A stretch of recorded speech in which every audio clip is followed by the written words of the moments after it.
Welcome to Moody Talk Sports, Monday show for you today. Had a great weekend of football. Lot to talk about. We'll just kind of dive in here. Let's talk about my picks first of all. So, again, there's a trend that I'm noticing. When it comes to picking college football, I don't have a clue.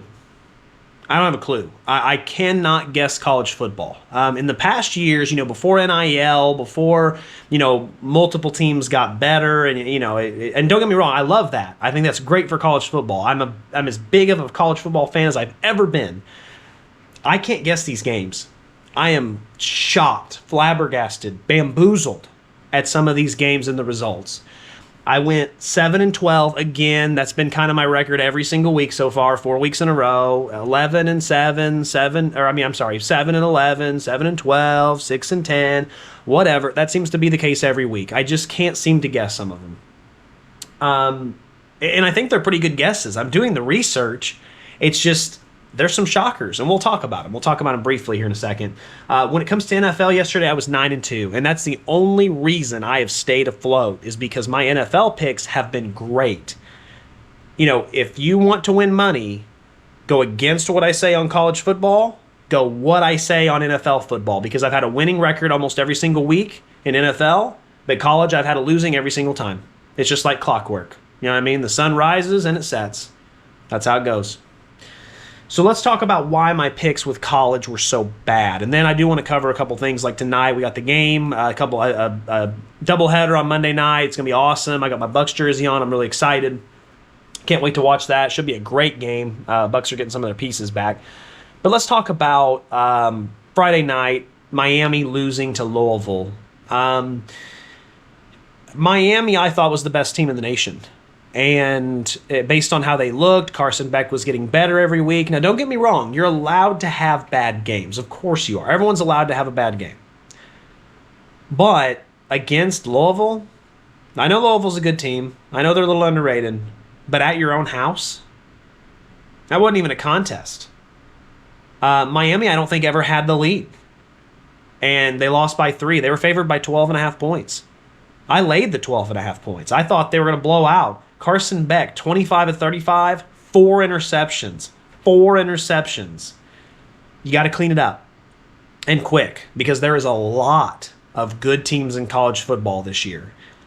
You can't sit around and wait and have games like this at this point in the season. The first couple games of the season, sure.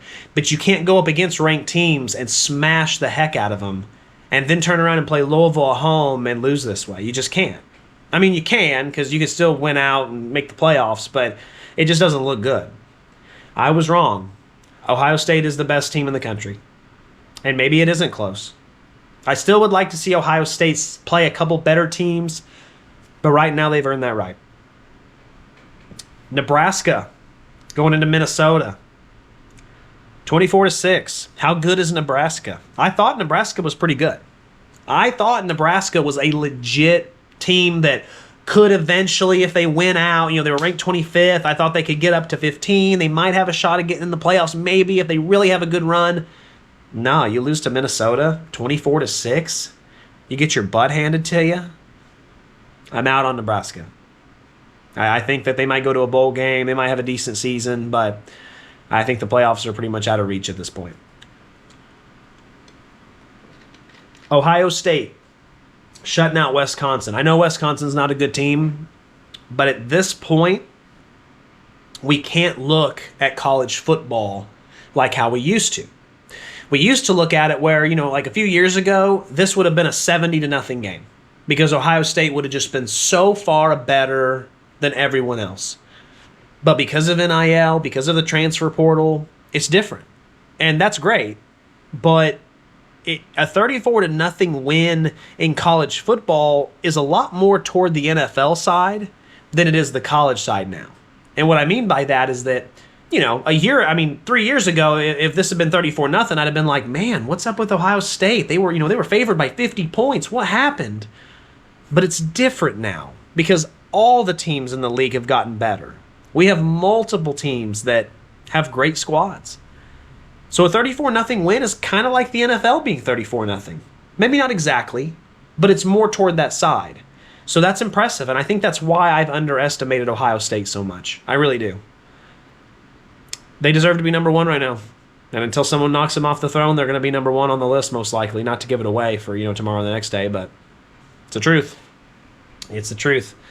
Indiana going in, or Indiana being at home, Michigan State 38-13. Indiana is my second best team in the country right now. They've earned that right as well. They're fantastic. They have a real shot to go far in the playoffs. It's impressive. Texas A&M beating Arkansas, it was a tough game. They found a way to win on the road. Good for them.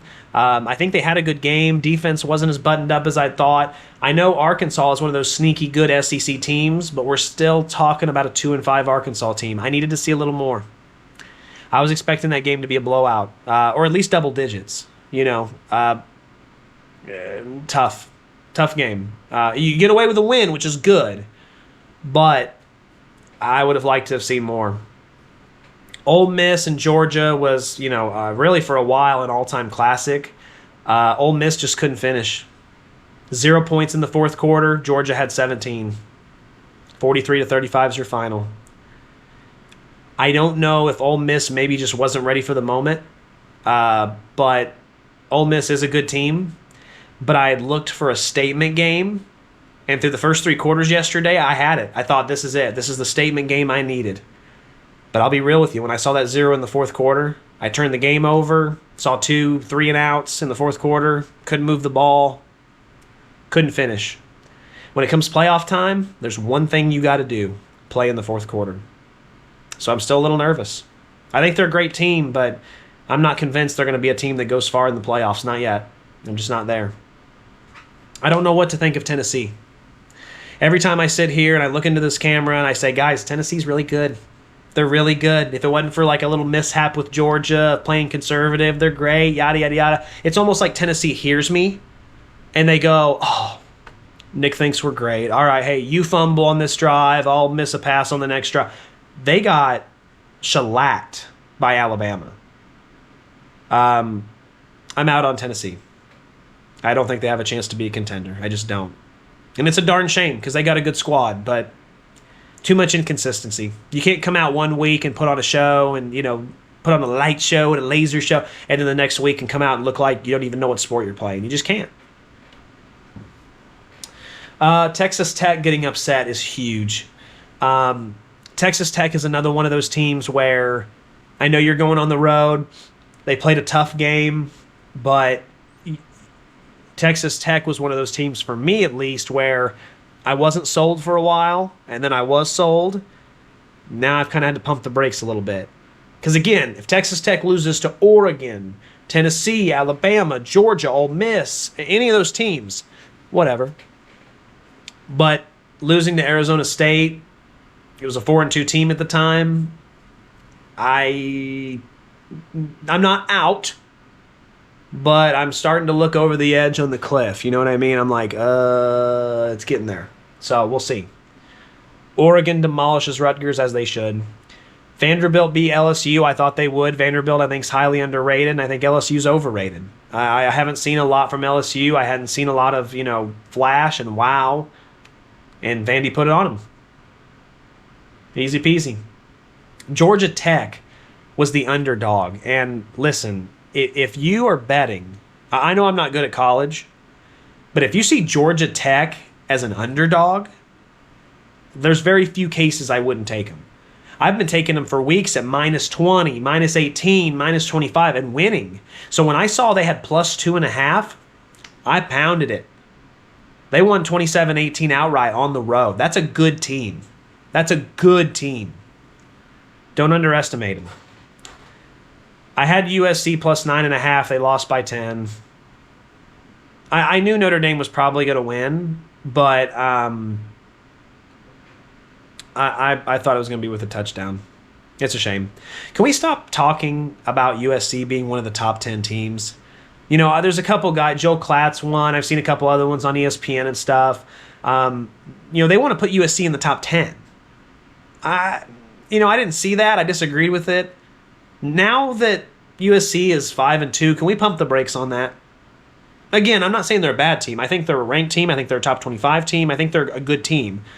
But this top 10 stuff, can we pump the brakes on that just a little bit? I need to see a little more. Oklahoma, after putting up a stinker against Texas, comes out and acts like they know how to play football again. I thought South Carolina was going to be a little bit better than that. I actually took South Carolina plus the points. What a dummy. Utah, I thought, was a little bit better than BYU. I had seen Utah blow out some teams, but BYU is tough at home.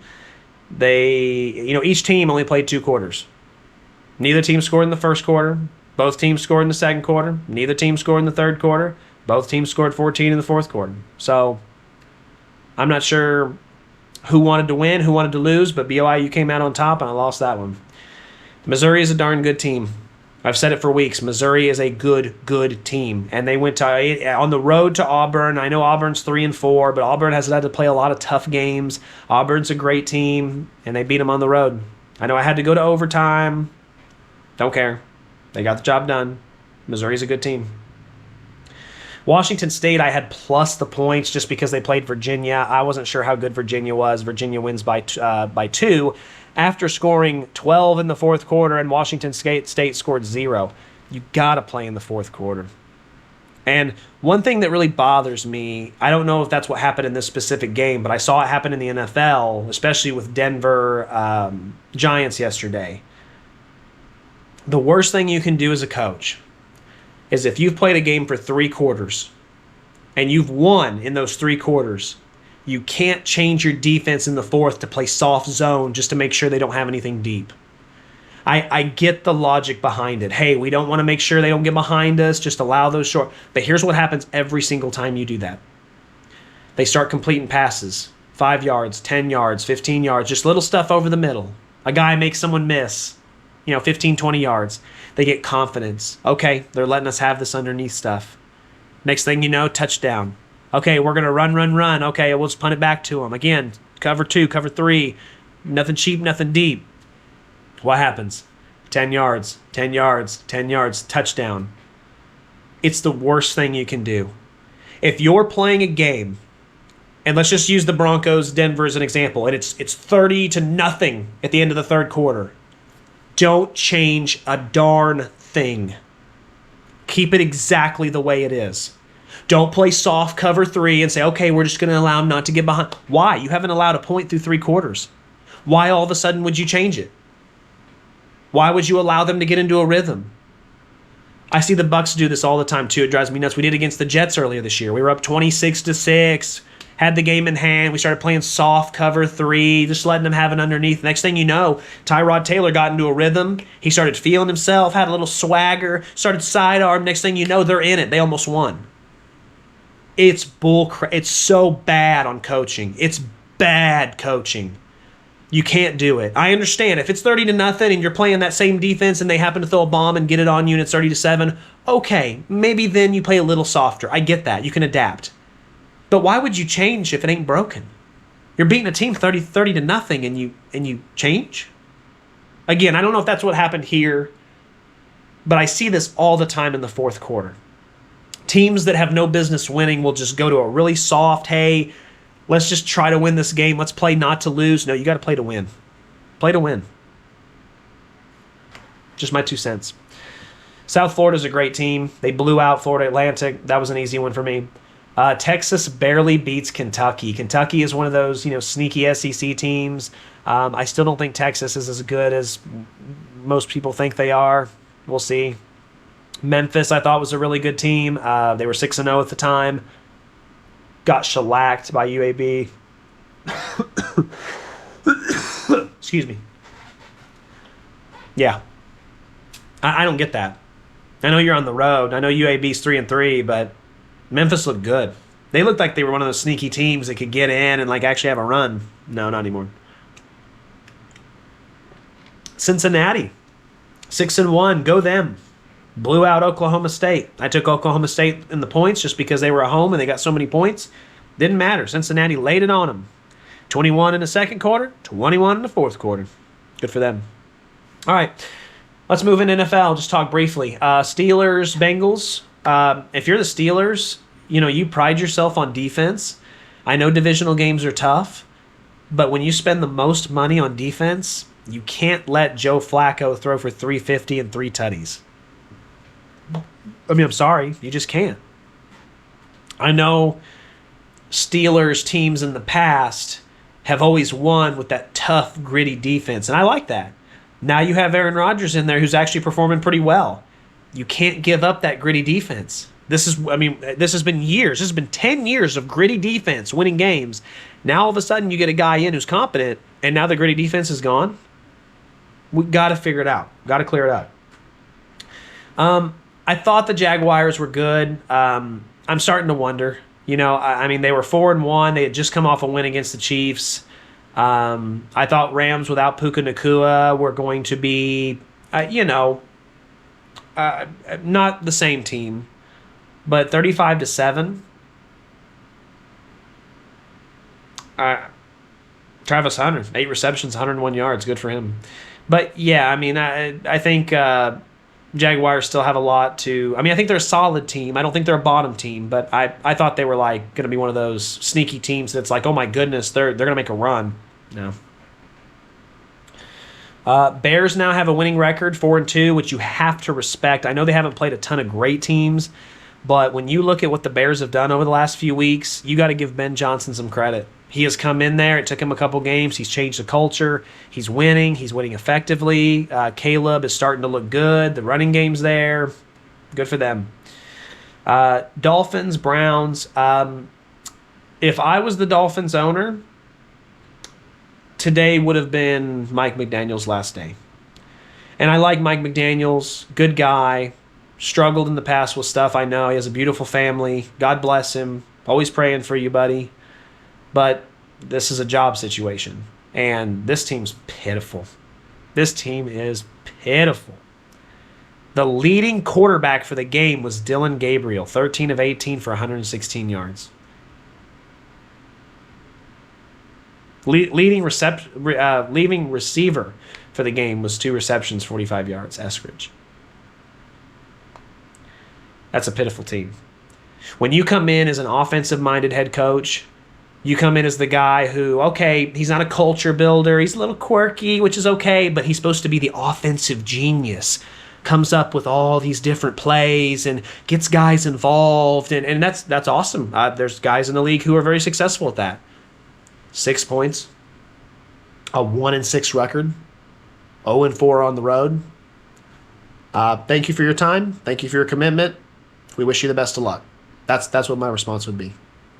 Because again, it's like Colin always says, right? You have to get your side of the ball right. If you're an offensive guy, you got to be good offensively. If you're a defensive guy, you got to be good defensively. You can't be this pitiful and, I mean, let the 2-5 Browns, or 1-5 at the time, 1-5 Browns just put it on you. I know the dog pound's a tough place to play. I don't care. That's pitiful. Patriots, the revenge game. Mike Vrabel, good for him. 31-13 on the road. If you're the Titans, I think you almost have to look back and go, did we make the right call? We wanted this, and we did. We made all this, and we thought this was good, and that led to this, and then this led, and then eventually you travel down that road, and you look back and you go, oh my goodness, this was hell. Why did we do this? And then you look over at the other road, that you had the option of, and it's like beautiful. There's flowers everywhere. There's blow up, and people are having fun, playing carnival games, and you're like, we made the wrong choice. This was, how do we get out of this? How do we get over there? But there's a fence blocking. I don't know what you do if you're the Titans. They don't look good. They don't look good. They have no head coach. They got to go hire someone good. They got to go get someone. I don't know. Speaking of teams that are pitiful, the Raiders, I knew they weren't going to be great because, Pete Carroll, new head coach, tough division. It's going to take a couple of years. That's fine. I had no idea they were going to be this bad. They can't move the ball. They can't move the ball. Often, I said it last week. I think I said it briefly the week before, but last week I really touched on it. Offense looks hard for them. Just to get 2 or 3 yards, I mean, it looks like they're scraping the bottom of the barrel just to get 2-3 yards. Then you watch Kansas City on the other side, and Patrick Mahomes does between the legs throwing it, and a guy will catch it with one hand, and they get 7 yards, and you're like, these are two total. These guys are playing in a different league. I mean, it was scary. It was one of the most boring games I've ever seen. The Raiders don't look good. They can't run the ball. They can't pass the ball. They can't play defense. I'm not sure how they have 2 wins. I mean, good for them, but I don't know that they get too many more. I don't. Eagles did pull out an impressive victory on the road. Overall, pretty decent game. I'm not super impressed, but I do think that's a step in the right direction. Devontae Smith, 9 receptions, 183 yards. Jalen Hurts, 19 of 23, 326 yards, 3 tutties. Great game, Jalen Hurts. I've been highly critical of you. That was really good. It's good game management. You only threw it 23 times, but when you did throw it, you made really good use of it. I think the Vikings' defense was a little lackluster too. I thought Brian Flores was going to be a little more buttoned up than that. But good game. Good job.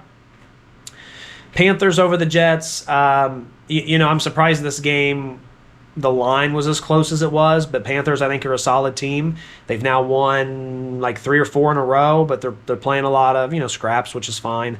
Jets are 0-7. Dumpster fire. I don't know what to say. They can't score.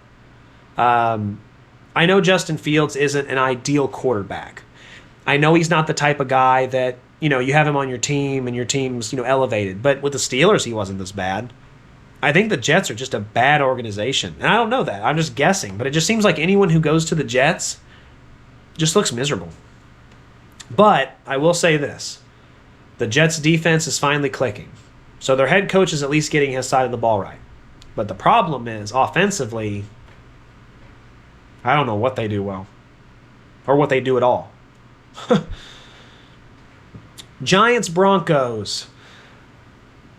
I touched on this earlier about, playing soft, allowing them to come back. I think if you're Daboll, I think it's time to go. I do. Daboll's had 4 or 5 seasons. I talked about it in previous weeks. What are the Giants waiting on? I know they won a couple games. That bought him some time. But you can't give up 33 points. When you look at the box score and you just look at what was scored, and you look at, Giants, 7, 6, 6, 13, solid game. Solid game. Dart had a great game. Scatabo continues to do wonderful things. Wide receivers got involved. The offense is doing good. But then you see Broncos. 0, 0, 0, 33. You're fired. That may be harsh. It's just my opinion. It's just what I would do. I'm not an owner in this league. I'd be like, listen, that was embarrassing. If I was an owner of that team today, I'd be like, that's the most embarrassed I've been in a long time.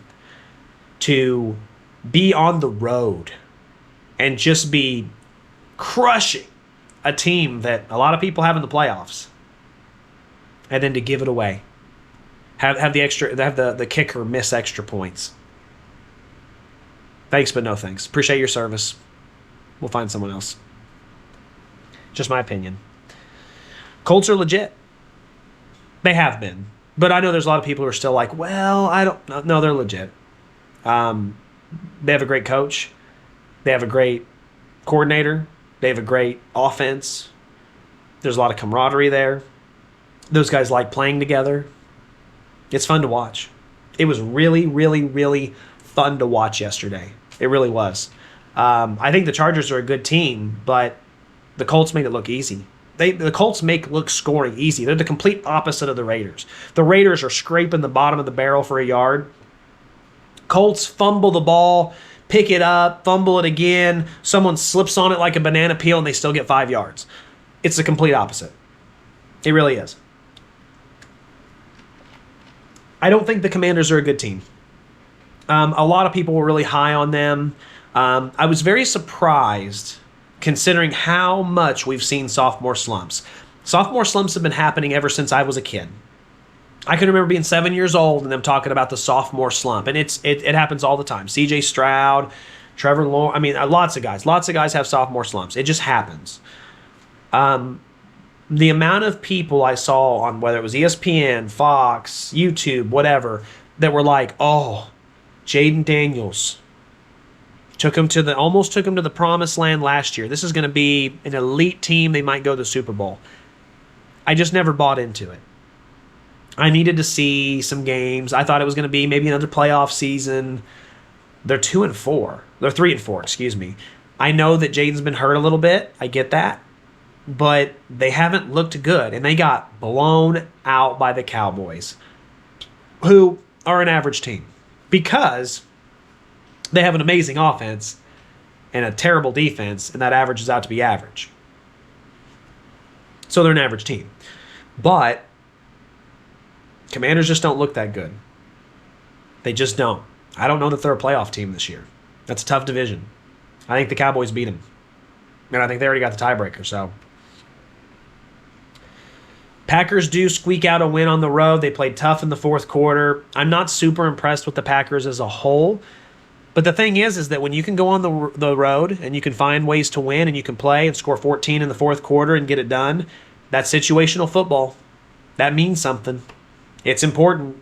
It really is. So that's a good sign. Even though I'm not blown away with the numbers and all that stuff, again, Arizona's got a Kyler Murray problem. Brissett's looked good 2 weeks in a row. I don't know what you do there. I'm going to keep my hands off that one. 49ers beat the Falcons. Falcons just struggled offensively. Falcons actually have a pretty solid defense, but offensively they kind of struggle. I think Penix is the cause of that because, receiver-wise, I love their receivers. Bijan's just tearing it up. I love what he's doing. But as a whole, I think their defense is a lot stronger than their offense is. And C-Mac, 200 yards of total offense, 7 receptions, 72 yards, 24 carries, 129 yards, 2 tutties. Wow. And Mac Jones didn't play that well. And they still got the victory by double digits. Falcons are one of those roller coaster teams, kind of like the Cowboys, but a softer version, right? Really solid defense, okay offense, averages out to be average. That's probably where they'll be. So we'll see. They might figure it out. Who knows? Excuse me. Sorry. I am finally feeling better, in case you were wondering. I've been sick for 3.5 weeks. I'm finally getting over it. I still have a little bit of a sore throat, but I'm here. I'm excited. Sorry I have to keep mentioning it every time I'm on there. I just want to make sure if anyone's new, they know. All right, let's talk real quick about tonight's game. Buccaneers going into Detroit. First of all, the line is 5.5. I'm going to take the 5.5 points with the Buccaneers. I think people are underestimating them. They play a lot of really tough games. The Lions secondary is a little banged up, got that branch suspension. I think that Baker's going to cook. I really do, or bake, I guess. But he's really going to bake out there. Whether or not he has Ibuka, it doesn't matter. He's getting Mike Evans back. He's still got a lot of guys, rookies, fast guys. I think he's going to throw for more yards than a lot of people realize. And listen, I don't know if they win, but I think they keep it close. I really do. The Buccaneers are a team that just don't really get blown out by many people. So 5.5 points. Actually, I saw it in another place that was 6.5. 6.5 take, trust me. Also, for my 3 big bets, okay? 1, I'm going to take the over. This is 2 teams. The Buccaneers do seem to give up a lot of points. They have a solid defense, but with it being at home, being in a dome, Jared Goff, I'm anticipating on them scoring at least 25 to 30. I also anticipate on the Bucs scoring 25 to 30. So with that being the case, right now the over is at 53. I'm going to go ahead and take it a little nervously, but due to the secondary being banged up for Detroit, I think it gets there. I really do. When we look at my other 2, I have 3 big bets. That's the first one. I also have Baker Mayfield over 19.5 rushing yards. He's one of those guys that every week he has to break out of a sack or 2 to get a few yards. He consistently rushes for in between 20 to 30 yards, somewhere in there. I think he has to do it again. I think it's going to be a tough game, one of those hard-fought battles. Both teams are biting kneecaps, so I think he gets that as well. And then I'm going to take him over on the 246.5 yards passing. Again, I think there's going to be a lot of passing. The secondary has that option as being open. Baker has the potential to throw 300 here, and I think he does it. So 246 I'll take gladly. That is my three big bets. I know those are all Buccaneer related.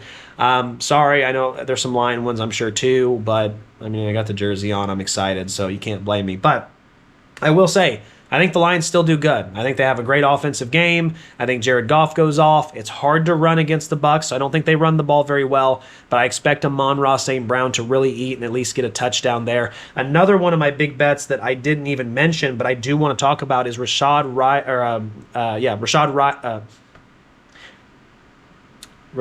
White, excuse me. Got him and Rice mixed up, but Rashad White to get an anytime touchdown for the Buccaneers. It's like at -105. That's great odds. I'll take it. He can get it in the air. He can get it on the ground. And I do think, like I said, Amon-Ra St. Brown gets one as well. He's had a couple games without one, and this feels like one of those where he might sneak and finally get one. So we'll see. That's my three big bets. That's my anticipation. I think that I'm actually going to take the Bucs by a field goal tonight. I don't know what the final score is going to be. I think it's going to be around like 33-30, somewhere in there, around that, if not more. But I think the Bucs ultimately end up coming out and winning. So we will see. Hopefully a great game, though. All right, and our second game tonight, which starts at 10 o'clock on the East Coast, which is just nuts to me. It's like watching a Laker game at 10:30. It's the only thing I hate about living on the East Coast. Like, makes it impossible to watch sports during the height of the season. But anyway, regardless of that, we have, first of all, the Houston Texans going into Seattle. Seattle's a very tough place to play. I know Seattle hasn't played very well there lately, but this is a primetime game. It's going to be loud. It's going to be very heavily favored in Seattle. The fact that the line's only 3, I'm taking Seattle -3. I actually think this has potential to be a little blowout. I really do. I don't know why it's only 3. If you want to hit the money line and just bet the mortgage, that's probably what I would do, but don't do that. Please don't listen to me. Don't lose your mortgage over that. I'm going to go with under 41 points. Seahawks are about game management. They're not about, high prolific offense, even though they are good at it, but they're not about, doing that. They usually only score 20 to 25 and then win close games. I just don't think Texans actually score that much, so I'm going to take the under. I'm going to take Jackson Smith and Njigba over 6.5 on receptions. He's been tearing it up. I have him as my number 1 receiver right now in top 10. We'll see if he stays there again after tonight's game. I'm anticipating on him doing that. And then I also have Kenneth Walker III, anytime touchdown. Yes, I think he's going to score. He's their power back. Usually has no problem getting into the end zone. And plus, you get that at like plus 130, I think. So, yes, definitely hammer that. That's my 3 big bets as well as my pick 'em. I've had a really good week in NFL this week. I've had 9-2, I think. So hopefully 11-2. We will see. But that's the end of this episode, guys. Thank you for being here. Tomorrow, the next day, keep on the lookout. We're going to have our top 10s for the week, as far as college, NFL, wide receivers, men among the boys. I look forward to it. I'll see you soon.